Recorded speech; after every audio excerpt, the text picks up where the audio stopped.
ಹೆಣ್ಣು ಮಕ್ಕಳ ತಾಯಂದಿರು ಯಾವಾಗಲೂ ಒಂದು ಕಳವಳ ತಳಮಳದಲ್ಲಿ ಇದ್ದೇ ಇರ್ತಾರೆ. ಇವತ್ತಿನ ಸಂದರ್ಭ ಆಗಿದೆ. ಎಲ್ಲರೂ ಚೆನ್ನಾಗಿ ಅವರನ್ನು ನೋಡ್ಕೋತಾರೆ. ಅದರಿಂದ ನಮ್ಮ ಕೂಡು ಕುಟುಂಬದಲ್ಲಿರೋದೊಂದು ತುಂಬ ದೊಡ್ಡ ಪ್ರಯೋಜನ ಇದೆ.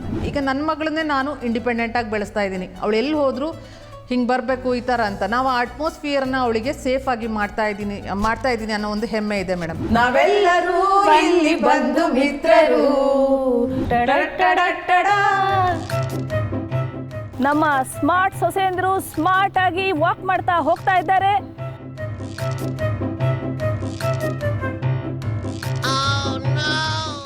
ಒನ್ಸ್ ಅಪಾನ್ ಎ ಟೈಮ್ ಇಲ್ಲ, ನನಗೆ ಸ್ಮಾರ್ಟ್ ಸೊಸೆ ಅಂದರೆ ಅಂತ ಕೊಟ್ಟಾಗ ಇನ್ ಫ್ಯೂಚರ್ ನಾನು ಸ್ಮಾರ್ಟ್ ಅತ್ತೆ ಆಗೋಕ್ಕೂ ರೆಡಿ ಇದ್ದೀನಿ ಮೇಡಮ್. ಇದರಿಂದ ತುಂಬ ಖುಷಿ ಇದೆ. ಈ ಸ್ಮಾರ್ಟ್ ಸೊಸೆ ಅಂತ ಕಾನ್ಸೆಪ್ಟೇ ಚೆನ್ನಾಗಿದೆ. ಕೊಡುವುದನ್ನು ಕೊಟ್ಟು ಬಿಡುವುದನ್ನು ಬಿಟ್ಟು ಕೈಯ ಕೊಟ್ಟು ಓಡಿ ಹೋದನು, ಕಾಣದಂತೆ ಮಾಯವಾದನು, ನಮ್ಮ ಶಿವ ಕೈಲಾಸ ಸೇರಿಕೊಂಡನು.